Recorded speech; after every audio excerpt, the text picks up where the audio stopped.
commuters. That's our bread and butter, and they're the people we serve. What you'll see behind this door is some ongoing work, preparatory work where each Mexico station, the work has already started. What the work is doing behind these doors is preparing.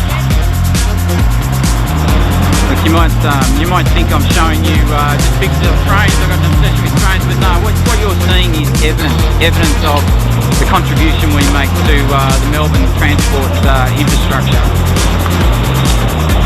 And here's the people that benefit from it. Basically, we're surrounded by them.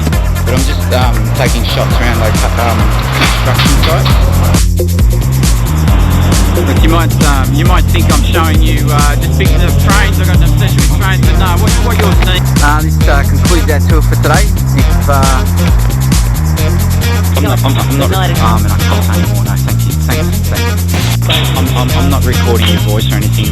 Like, I will record your voice, but the footage I'll wipe over it, and it's only like